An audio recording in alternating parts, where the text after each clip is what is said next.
All right, would you believe me if I told you that a local quick commerce startup is currently outmaneuvering the absolute titan of e-commerce, Amazon? Welcome to this explainer. Today, we're diving into a genuinely eye-opening reality. We're looking at how platforms like Blinkit, Zipto, and Instamart are driving traditional e-commerce giants completely crazy. Recently, the founder of Bombay Shaving Company noted a day where they actually sold more of their products through Blinkit than via Amazon. Let that sink in. That is a massive, tectonic shift in the market. And honestly, understanding how a seemingly cash-burning idea turned into a literal giant-slaying reality is going to fundamentally change how you view convenience, logistics, and just business strategy in general. Okay, let's dive into this. Here is our agenda for today. We'll start with the threat to Amazon. Then we'll break down the quick commerce math problem. From there, we'll cover understanding the three Indias, look at hacking the order value, and finally, uncover the ultimate data advantage. So, Section 1, the threat to Amazon. It sounds almost unthinkable, right? For the last decade, getting your brand listed on Amazon was basically the golden ticket. But as we just mentioned with Bombay Shaving Company, their sales on Blinkit went from 0% of their Amazon volume 2 years ago to 10% last year to occasionally crossing 100% today. Something huge has shifted.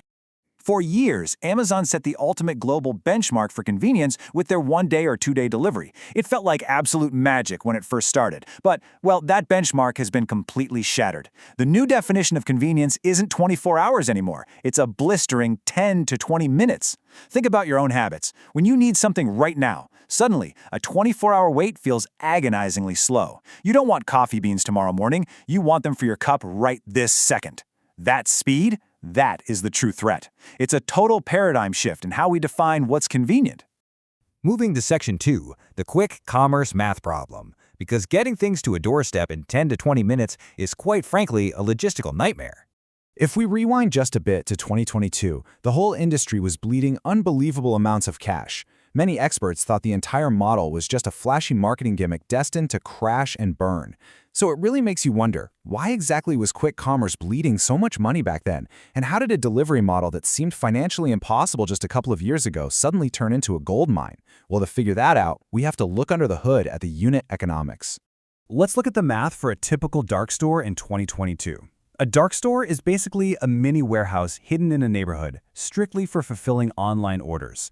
Back then, the average order value, the AOV, was hovering around just 350 to 400 rupees. People were literally just buying a single packet of milk or a bunch of coriander. If the company got a highly optimistic 20% gross margin on that, they made about 80 rupees in profit per order. But here's where it hurts.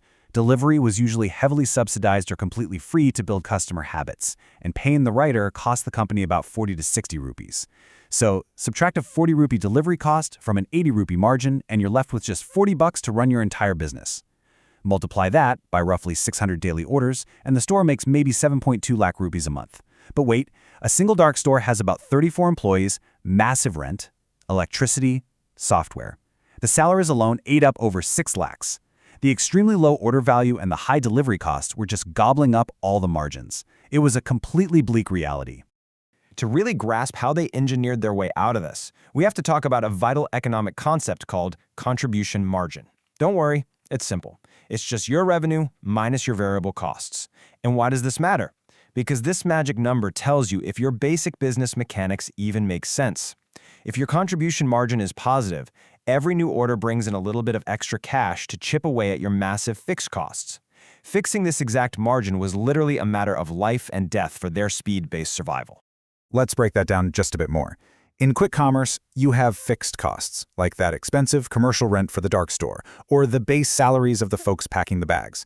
Whether the store processes 100 orders or 1,000 orders, the rent doesn't budge. On the flip side, you have variable costs. The actual inventory, the paper bags, the rider payouts, those go up with every single order you get. So the secret sauce to the entire revolution? Economies of scale. If you can drastically pump up your order volume and simultaneously push up the value of what people are buying, your fixed costs per order plummet. A massive monthly loss suddenly flips into a massive profit. But to increase that order value, Blinkit had to completely rethink who they were actually selling to. Which brings us to Section 3, understanding the three Indias. Blinkit realized that trying to cater to absolutely everyone in a market as vast as India was a total recipe for disaster. They needed a laser-focused demographic strategy. Now, what's genuinely fascinating is the sheer imbalance of consumer power here. Research shows India isn't just one big, uniform market. It's practically 3 different economies stacked on top of each other. India 1 is made up of about 30 million households with higher average incomes. This tiny slice, literally less than 10% of the entire population, consumes an astonishing 89% of all beauty products in the country, and nearly 80% of all food and beverage. I mean, they are an absolute mammoth of consumption. For Blinkit, this was the perfect target audience. Let's look at this through a lens we can all relate to, our entertainment habits. India 3 is about 1 billion people who are very cost-focused. They watch free YouTube and they don't mind sitting through the ads because saving money is the top priority.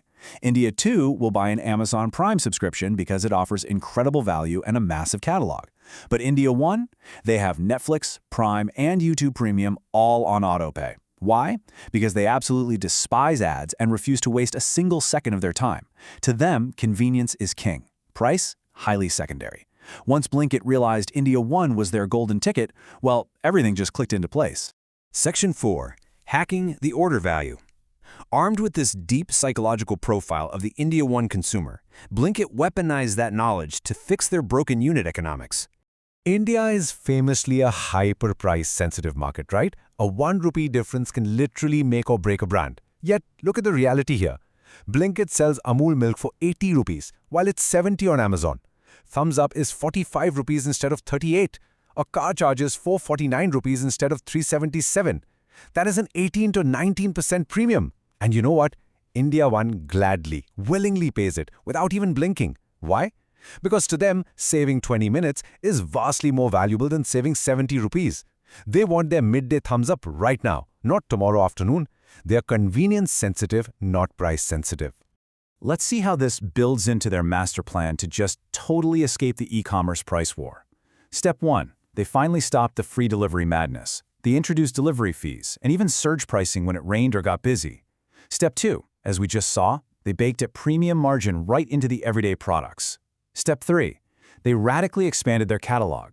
Back in 2022, they basically just sold groceries. Today, they sell fresh meat, branded shirts, and, get this, literal PlayStation 5s. Imagine deciding you need a gaming console in the next 10 minutes. But hey, if India 1 is buying, Blinkit is absolutely supplying. And the results of this strategy are just staggering. Industry analysts noted that if quick commerce apps could just push their average order value past 550 rupees, the whole model flips from a cash burner to incredibly profitable. Right now, Zepto sits around 500 rupees. Instamart is hitting that 550 sweet spot. But Blinkit, they blew right past it to an average order value of 635 rupees. They effectively solved the core math problem that was plaguing the entire industry. 1,400. That is the magic number today. That's the average number of daily orders per Blinkit dark store right now. Remember our bleak 2022 math? They were only doing 600 orders a day back then. By more than doubling their daily volume and massively increasing the actual order value, those stubborn fixed costs are now spread so incredibly thin across a huge volume of highly profitable orders. Because they fixed the math, they can afford to keep their delivery radius super small and dense. And that is exactly why they consistently beat Amazon's speed. Blazing 10-minute delivery is actually financially sustainable. Section 5. The ultimate data advantage. Now you might be wondering, if the math works so beautifully now, why doesn't a giant like Amazon just copy the exact strategy and crush them? Well, I found this observation absolutely brilliant. A couple of years ago when Zomato, Blinkit's parent company, went public, a key insight was shared. Zomato's most valuable asset isn't its massive delivery fleet. It's data. For years, Zomato has been delivering food. They have mapped out an incredibly granular street-by-street data trail of consumer habits. They know exactly which specific neighborhoods regularly order 2,000 rupee premium sushi on a random Tuesday, and which ones exclusively sort by maximum discount for their basic meals. So the crucial point is that this hyperlocal intelligence is everything. When Blinkit wants to open a brand new dark store that needs to move high-margin premium items like PlayStations and pricey face creams, they aren't guessing where to put it. Zomato's food data tells them with pinpoint, street-level accuracy exactly where those India 1 consumers live. Sure, Amazon and Flipkart know what people buy overall, but they absolutely do not possess this highly specific, localized, daily impulse buy data. It allows Blinkit to drop their stores in the absolute perfect locations for maximum premium volume. It's an impenetrable competitive moat. It's a profound lesson in business strategy. A seemingly doomed, cash-burning delivery model transformed into a giant slayer simply by perfectly understanding its core customer and leveraging hyper-local data to make the math work. It really leaves you with a massive question to ponder. As our definition of convenience shrinks from 24 hours down to just 10 minutes, what happens when someone figures out how to do it in 5? Are we watching the beginning of the end of traditional e-commerce as we know it? Thanks so much for joining me on this explainer. I hope you found it as fascinating as I did. Catch you next time.